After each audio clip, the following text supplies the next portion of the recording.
All right.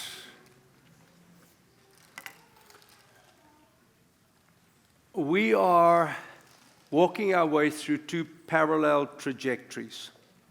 The one is a very systematic unpackaging of Habakkuk, as I am led to believe we should say it, and going deeper. So week by week, we take a passage from Habakkuk, we teach it, explore it, dialogue around it, and then the following Sunday, we see how we can go deeper into that truth. That's in part why there's such power in our home groups. When we do dinner around the table in about 7 different groups around the city, and we dig a little deeper into the truths that God is gently, kindly walking us through. But I want to start off with something different, and I'll just take about 5 minutes or so with this. So you all know I have, and I love my daily devotion. Those of you here for the first time, or you haven't been around much, for many years now, decades actually, I have so loved waking up early in the morning, and I go downstairs and I get my Bible and my journal. I make a cup of tea or coffee back in the day, and normally I grab a banana, and I write down the things that I would love God to speak to me about. Sometimes it's just gratitude. In fact, I start every morning off with thanks. God, I'm so thankful for you. Appear often in my book. And then I write down the things that I'm inquisitive by. God, are you saying this? Are you doing this? Are you sure that's what we should give ourselves to? And then invariably on the other complementary page is my Old Testament reading and my New Testament reading. So this morning, my New Testament reading was this. And I want to father you for a moment if I can. Those of you who don't know, I had 3 kids. My eldest daughter is 35 and lives in Perth, Australia. I haven't seen her for 2 years. My middle daughter is Dana, who led worship. My son is living in San Diego. He's 22. But there have been moments with each one of them that I've kind of done this. I'll explain it to you. Paul, the great apostle, the lover of the Corinthian church, a church that had it incredibly hard, incredibly challenging. He said, chapter 11, verse 1, I hope you will put up with me in a little foolishness. Oh, that's so cool. And I can picture myself sitting with one of my daughters saying, listen, you may think Dad's a little nuts right now, but can you put up with that? Are you okay that I'm going to act just a little bit crazy? He said, yes, please put up with me. I am jealous for you with a godly jealousy. When my girls were small, I took them each in one hand and I knelt before God and said, Lord, I have no idea how to raise daughters. Will you teach me? And I felt the Spirit of God put into my heart, prepare them for another. And I can't tell you how that shaped my parenting. From that moment in time onwards, almost everything I did, of course there were times I was human and crazy and foolish, but generally, it was there to prepare them for another. In Dana's case, for Stu. In Nasser's case, for Mark. But in all cases, for Jesus. And I was incredibly jealous for that. I said, I want to walk you down the aisle once. We're going to make sure it's Mr. Right. This is not a popularity contest. Your boyfriend, friend might not like me. I had a guy call me once about Dana. He said, look, Chris, do you mind? I want to date Dana. And I said, no, you don't. He said, what do you mean? I said, no, you won't date her. We're not going to waste a whole lot of emotional energy on a relationship that won't end in marriage. He said, what? I said, this won't end in marriage. So why waste the emotional energy pretending? He's wonderfully married. Dana's wonderfully married. I solved the problem. I promised you to one husband, Paul writes, to Christ, so that I might present you as a pure virgin to him. I sat with a young couple in the church or in the room tonight. And I said, I want you to know I am fiercely jealous about you. Especially, although not exclusively, the young girls in the church. I feel like in some way God has asked of me to father you. Some a little closer, some a little further. Some will get the fathering through around the scriptures. Others will be personal moments, coffee, or whatever the case may be. And again, I will do that without wanting to win the popularity contest. I won't do that. But what Paul is writing here is he's saying, I want you to know I am super jealous of you. I try to be kind. I try to be good. But I must tell you, no one must touch you, because the lion in me will roar. But I'm afraid that just as Eve was deceived by the snake's cunning, your minds may somehow be led astray from your sincere and pure devotion to Christ. Folks, do you know how my heart is broken about those who've ghosted us during the pandemic? Just disappeared. Whom God joined to us.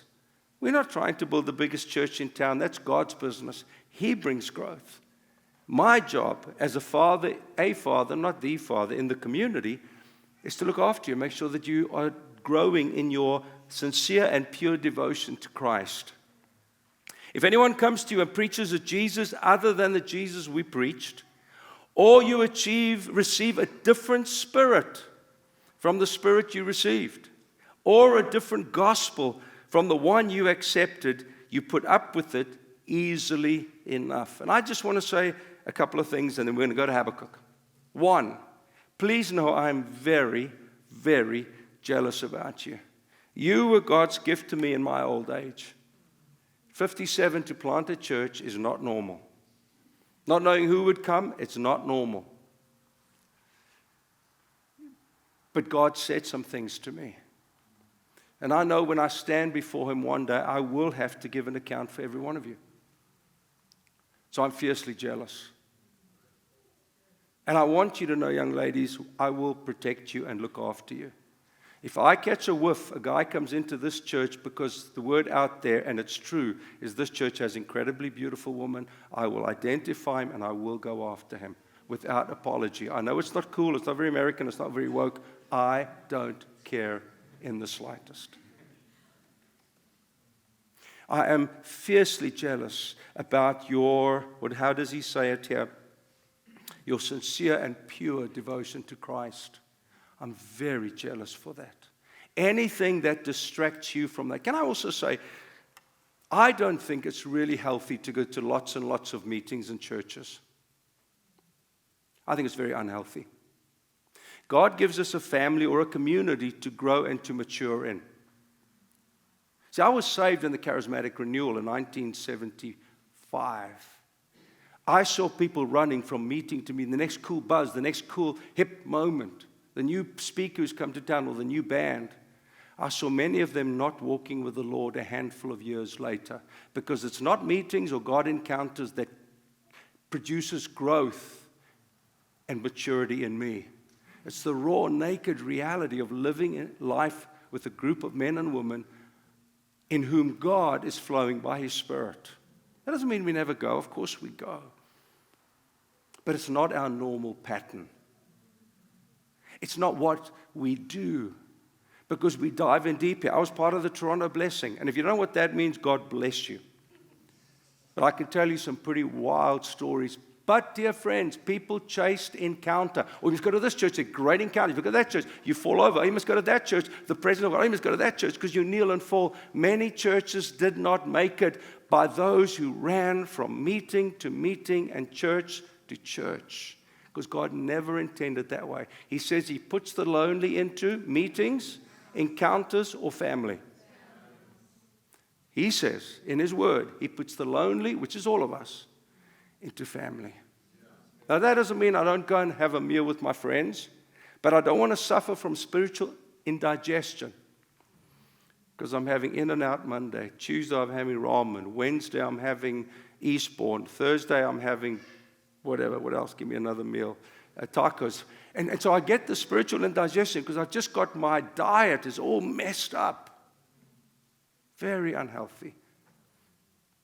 And if I didn't love you, I would just encourage you to go everywhere and anywhere. But it's not God's way. You with me? And lest I'm misunderstood, I'm not saying never. I'm saying not always. It's not healthy. God puts a family on a journey. And He shapes us and forges us and molds us. And I can't tell you how many times I've had to apologize to my kids or to Meryl because I was foolish. But see, God does it that way. Never be enamored by the man or woman behind the mic. Never, never, never. No matter how anointed they are, never. We are as fallible as you are. We are as weak as, sometimes even more so, because God will judge heavily those who are teachers of the word. I invite you into a journey of growth and maturity. I invite you into a story in which you will see the hand of God take you. And it's hard. I mean, the one thing I said to Meryl when we were about to start this, and we've done this a long time. I feel boring saying it all the time. But I said, babe, are you ready for another whole set of relationships? Because we still got from our first church, our second church, our in-between time, our now time. Because that's what this is. It's about friends together on a journey in growth and maturity, on mission, seeing the gospel advance, seeing the kingdom advancing, and seeing the name of Jesus going out boldly and proudly. Are you with me? That might sound foolish to you. That's what Paul said. But I'm fiercely jealous about you. If there is another Jesus preached, and there are, it's a prosperity Jesus. Come to Jesus and get rich. And I'll drive fancy cars and it's all fine. The problem with me is that I work with churches in India that can't have more than one meal a day. Please don't tell me I should drive a super $150,000 car and it's God's blessing. Please don't. Do I want you to be blessed? Do I want to be blessed? Yes. But that's not the objective. That's not the objective. It's God's kindness to us. Capiche? Okay. All right, go to Habakkuk, please. Thank you for giving me some time. I'll try and speed read the others quickly. Habakkuk chapter 2. That was just a dad moment. Our series we've called Making Sense of It All. How do we make sense of everything that's been happening? And hopefully tonight there'll be a little bit of chlorine in the swimming pool. Habakkuk says, how long, O Lord, must I call for help, but you do not listen? Or cry out to you violence, but you do not save? Why do you make me look at injustice? Why do you tolerate wrongdoing? Destruction and violence are before me. There is strife and conflict abounds. Therefore the law is paralyzed, and justice never prevails. The wicked hem in the righteous, so that justice is perverted. God's response. My dear Habakkuk, I want you to go on a spiritual retreat. I just want you to come and be a part with me. I want you to go through some silence and solitude. He says, no, my son, look to the nations. I need you to look to the nations. Your view is too narrow, it's too myopic, it's too small, it's too narcissistic. I want you to look to the nations and be utterly amazed. For I'm going to do something in your days that you would not believe, even if I told you, or even if you'd be told. Now he describes, and I won't go it because of a period of time, because he tells them that he is sending the Babylonians or the Chaldeans. And he describes who these people are, and Habakkuk is completely flummoxed. But let's not run ahead of myself. What do we do with this passage? I think three things jump off the page at me instantly and has bearing on the days in which we live. The first is, how long, O Lord? It's a prophetic prayer. And in order to ask that means that there is a boldness to enter God's presence. Those of you for whom God is silent in your devotional walk, be not surprised. It happens. But that never keeps us from a boldness to enter God's presence. It's a confidence that I can be honest with God and He can cope with my fragility. You know, the charismatic renewal, and most of us would kind of put ourselves in there somewhere to the best that we can understand it. Sometimes we are led to believe that only prayers of boldness or courage or bravery or energy or victory or celebration are the really accepted prayers in heaven. If there are other kinds of prayers, it's like we're looked askance. It's like, really? Come on, brother, suck it up. Like suck it up is a verse in the Bible. But isn't it amazing? The prophet has not just a boldness to enter God's presence, but a confidence. God, you can cope with my fragility. I'm so sorry. I'm so sorry, but I'm hurting. One commentator called him the bleeding prophet. I'm bleeding on the inside, he says. Can you hear me? You're silent, but can you hear me? Silence does not drive Habakkuk out of God's presence. It pushes him deeper into God's presence. When he seems to be silent, it's our task and mandate to push harder into him. Sometimes it's because our ears are stuffed. Austin, what's that ear condition? Is it tight? Where are you? What's it called? Tinnitus or something? Yeah. Okay, that's what I've got. What is it? Yeah. So those of you who whisper, I'm just going to smile at you kindly because I don't have a clue what you're saying. As I've gotten older, I hear this ringing in my ear, and I can't hear as clearly. So my kids have now realized, I said, I'm sorry. I put it on the table. My hearing is softer than it used to be. You're going to have to speak up. Now, God doesn't suffer from this. But just because he's silent does not mean he is angry or bitter. But we push further into him. We can speak to God with lament. You know, in 1 Peter 2, it speaks about, I urge you then, first of all, with petitions, prayers, intercession, and thanksgiving be made for all people. It has a beautiful list of petitions where I get before God with a list. Loved it.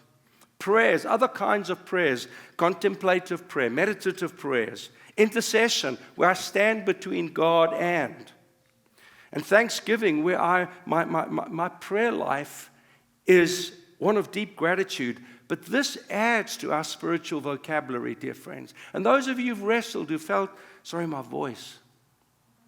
Those of you who've wrestled, who felt it's so hard to pray. How can God listen to me? I feel like I'm whinging and whining. To lament, one commentator said, is to express deep regret or grief or sorrow. We can lament through words or actions. Lamenting is a common theme in the Bible, he says. In fact, there is an Old Testament book called Lamentations. Lamentations. Where it's all about lamenting. And I think God wants to increase our prayer culture, our prayer life, our prayer language, our prayer vocabulary, so that we can be men and women who know how to bleed for whatever we are bleeding for. Habakkuk was bleeding for his nation. Oh, at this time, that we would have men and women who are not flag-waving Americans, God bless America, but who are bleeding for the nation. Who are found at the throne of grace with systematic rhythm. Oh God, oh God, oh God. It's a beautiful thing where we don't view politics as a solution ever. Economics, ever. They're all good, they add to it. But the prevailing answerer of all prayers is the King of Kings and the Lord of Lords. And dear friends, if you have felt yourself beginning to groan sometimes when you don't have words, it's because God is teaching you to lament. And we feel guilty and we feel shameful. I can't even pray about this. No, sir, madam, you cannot. Because there's a deep inner groaning and a grieving inside of you. You know, when we prayed through the end of apartheid South Africa, and it's kind of funny because most of you are so young, you have no clue what I'm talking about. Apartheid was a political system that basically was designed after the war, 1950s. The then Minister of Education, Hendrik Verwoerd, got up and said, we know from the Bible, dangerous when we craft our political agenda around the Scripture. Because he said, we know according to the Bible that Cain was always designed to serve. We know that black people are from the line of Cain. We know they are meant to serve. We will give them an education that will teach them to serve. I'm not joking. There was a socio-political stance that shaped education. We who were whites got an education to be in charge. The blacks got an education to serve. I hope you're horrified. Well, can you imagine what our prayer was like? Not, oh God, just bless our country. Oh God, make us prosperous. Oh God, let me get a bigger salary, a bigger house, a bigger car. Oh, no, we went through half nights of groaning where we had no English-speaking prayers because we were bleeding on the inside. We cried out to God where words were not enough. All-night prayer. That's the invitation here. That's the call that God is saying, do you want to come and be here with me? When Mandela walked out of prison with his wife, I wept as I saw it on television because I knew that God had answered our prayers. But it wasn't cheap. It wasn't cheap. Many a Christian is saying, oh, Trump's the answer. Of course he isn't. It'll just be the non-Trump Biden. No, he's not. God is the only true answer. And when the church is on her knees, pounding away at the throne of grace, oh God, hear my lament. Hear my cry. Hear my bleating heart. David, the king, the poet, songwriter, warrior said, how long, Lord, will you forget me forever? How long will you hide your face from me? How long must I wrestle with my thoughts day after day and have sorrow in my heart? This is a king crying out to God for his nation. How long will my enemy triumph over me? Look on me and answer, Lord my God. Give light to my eyes, or I will sleep in death. And my enemy will say, I have overcome him, and my foes will rejoice when I fall. I trust in your unfailing love. My heart rejoices in your salvation. I will sing the Lord's praise, for he has been good to me. Do you see the journey? From lament to celebration. There's no shortcut. The second thing that is obvious to me is how Habakkuk, you with me? Can you cope with my voice? Habakkuk now describes his nation. Do you feel like he's describing America right now? Let's have a look. Firstly, verse 2 speaks about violence. The 2020 crime report from the FBI said homicides have risen 30% from 2019 to 2020, the largest single-year increase the agency has recorded since it began tracking it in the 1960s. There were more than 21,500 murders last year. I suspect God's not happy. I suspect waving a flag is not enough. I suspect singing the national anthem isn't quite going to cut it. Or the answer lies in some politician who's going to have a better political structure for immigration and racism. The second thing that he cries out, oh God, injustice prevails. It's an unfair treatment, is how Webster describes it, a situation in which the rights of a person or a group are ignored. Now, I know this is prickly, folks. I understand that. And I think part of coming where I come from, there's no judgment or whatever, nothing at all. Who's the basketball coach for the Golden Warriors? Steve Kerr. Do you know what he said on an interview? When he was asked about racism in this country, he said, you know, all that I can say is I've never had to prepare my children from when the police stop me or stop them. But there's hardly a black father who hasn't done that. Do you think that's just?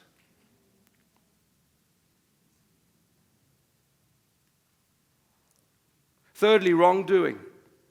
Violence, injustice, wrongdoing. I've got so many stats here. I won't bore you with them all. Last month in San Francisco's downtown and the posh Union Square shopping district, groups broke into Louis Vuitton, Burberry, and Bloomingdale's at the height of the shopping season. In suburban Wall Walnut Creek, about 80 people, some wearing ski masks and carrying crowbars, grabbed armful of merchandise from Nordstrom. In Los Angeles, more than $330,000 in goods were stolen in 11 smash and grab incidents over the 2 weeks. Do you think Habakkuk's describing our nation? Destruction. January the 6th, 140 prosecutors have worked on the investigation. Investigators have gone through more than 20,000 hours of video footage. 725 people have been arrested. 165 have pleaded guilty. 70 have been sentenced. Destruction of the city's capital. Strife. Portland, Oregon, the Proud Boys, a far-right hate group, and the far-left Antifa clashed in Portland on Sunday following separate demonstrations. I was there the next week. It looked like a war zone. Do you think Habakkuk is describing our nation? Conflict. The cities where there's been defunding of police officers. New York, Los Angeles, Chicago, Philadelphia, Minneapolis, and Baltimore, Portland, and Austin. Portland saw 530% increase in murder rate. Austin saw a 74% rise in the murder rate. New York's rate was 56%. Chicago rose by 54%. Do you think Habakkuk was talking about us? God hears, dear friend, the bleating of the sheep. Friends of ours own a farm out in Temecula.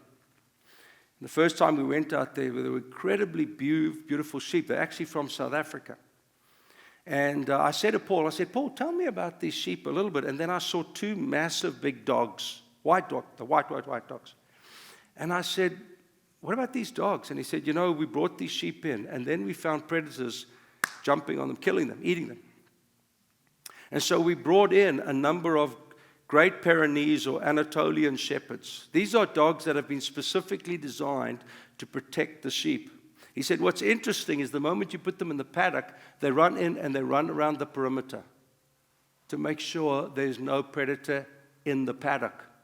They spend most of the day just chilling out, but in the evening they hunt in pairs. They've killed coyotes, wildcat lynxes. The sheep are doing just fine. And I was thinking of that as I was prepping this, because our cry to God is the bleating of the sheep, so that the shepherd can do what? So they can get the shepherd's attention. I just went and Googled, why do sheep bleat? Believe it or not, it's there. It's like crazy things that you can see. And you'll be happy to know they bleat during mating season. But that has nothing to do with our message whatsoever. But it calls the shepherd into action. And I really do believe, dear friends, that God has heard the bleating of the sheep. He's heard our cry. And the shepherd, the great shepherd of our soul, has been activated to act on our behalf. I have about 5 minutes left. How long, O Lord? Violence, strife, injustice, and God's response that is so crazy. Look to the nations. Isn't that a crazy answer? Why? Well, we know from a Hebrew mind that takes us back to the beginning. Adam and Eve, God said, increase, multiply, fill the earth. So there's an invitation to a bigger story. Can I tell you what the pandemic has done? It shrunk all of us to a me, my world. I stockpile cupboards of toilet paper. I don't care if others don't have, as long as I've got. It's called out, generally the worst. And then my daughter was telling me in Australia, they've got supermarkets that have nothing. People have just stockpiled cans, stockpiled toilet paper, stockpiled everything. And I feel it's like God cupping his face, Habakkuk's face. And he says, my boy, look at the nations. Look at what I'm doing in the nations. You're going to be staggered. You are going to be amazed. But as long as you look inward and downward, you will never understand what it is I'm on about. Folk, God is not, can I say it this way? America is not the new Israel. I hear people talk as if America is kind of God's chosen nation. Please, don't be theologically poor. Christian nationalism is born out of that foolhardy idea. We are a nation in all of history, and I love history, that has been the most blessed, most prosperous, most kind of any other civilization in all of history. Life has never been as easy, never been as simple. I know there are complexities. But that doesn't mean we are God's replacement to Israel. Israel was the chosen people. The church is God's chosen people. Now, I'm not saying Israel has stopped being that. Please don't read into me what I'm saying. The church is God's chosen people now, a holy nation. But look to the nations. I would love every one of you to get out of this nation in the next 18 months, to save up your shekels and go and see, even if you can just go across the border to an orphanage, or go with Harry or what YWAM are doing south of the border, or come with me to England and Wales or Dubai, or with Sam to the orphanage in South Africa that we work into, or India and Sri Lanka.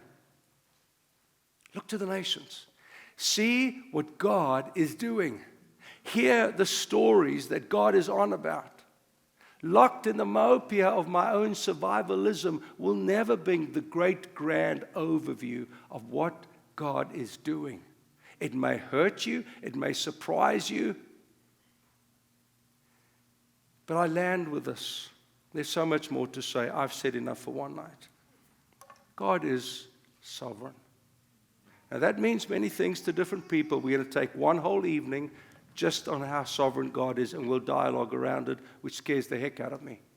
Because what happens if you ask me a question I can't answer? Then Joe or Tyler will have to answer it. But there is an invitation this evening, dear friends, as our world is shrunk by the myopia called the pandemic. As we have, you know what's interesting? I listened to public broadcasting radio this week. I was driving, and they interviewed a man who has been going through trauma counseling. And all that he did was he went through the pandemic. And he said, I felt so guilty. I felt such shame. How can I go through trauma therapy when all that I've done is lived, and didn't get in a car accident, didn't get beaten up, just lived in these are traumatic times, dear friends. And part of COVID, I don't know how many of you know, they are saying one of the symptoms of COVID is depression. So you think, what's wrong with me? Why am I feeling this way? Why am I downcast, oh my soul? Come on, suck it up, boy. No, just lament. Just lament. These are brutal, brutal times. But part of the way God gets us to lament is look to the hills from whence cometh my help. My help comes from the Lord, the maker of heaven and earth. Look to the hills. And when I can't see clearly because they must, look some more and look some more until he emerges out of the mist and I know him to be the lover of my soul, the father of my faith, the empowerer of my spirit. And then I know beyond a shadow of a doubt, this is him and his time. Look to the nations. Get to the nations. And see what God is doing. I land with this. A brother from India sent me some pictures yesterday. So proud. So proud. Sent me a picture of the food. Even in spite of the pandemic, Chris, this is the food we have, and it was beans and rice. And so proud that they could eat like this. So proud that they could share a meal together as a church. It was beautifully, culturally amazing. He's sitting on the chair, his wife's sitting at his feet. It's the culture. I sit there and I weep. So proud. Sends me pictures of this. Isn't God good? Yes, sir, he is. It's when we are stuck. God, you solve this the way I say, my way, my time. That's how you solve this. And he smiles and says, look to the nations. Look, look, you will be amazed at what I will do. Dee, can you join me up here, please? Close your eyes if you don't mind.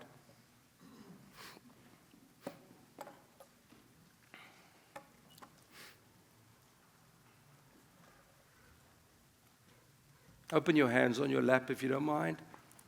Such a cool posture of surrender and submission.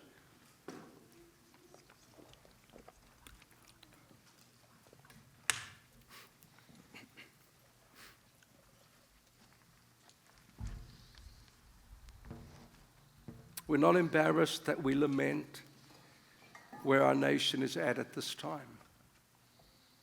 We're not embarrassed or ashamed that we've carried trauma in our hearts for 2 brutal years.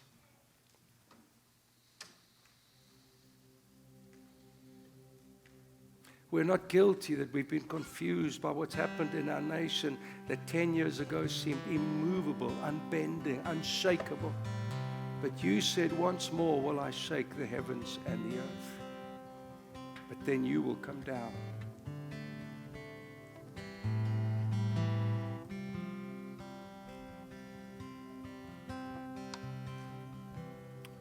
But now there's an invitation to look and see what he is doing.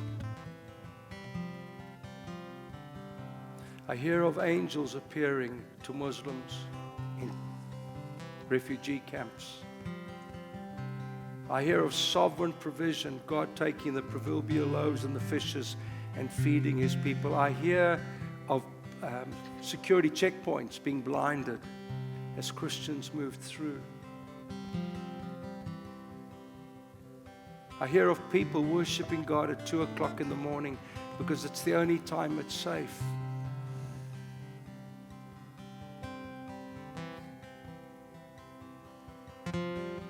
Oh, I hear so much.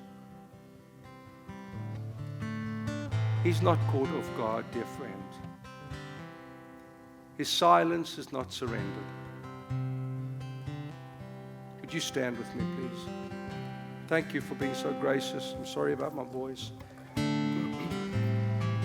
I'd love us to sing one more closing anthem on his magnificence, just how beautiful he is. Look to the nations and be amazed, for I will do a thing in your day that you would not have believed it, even if I had told you.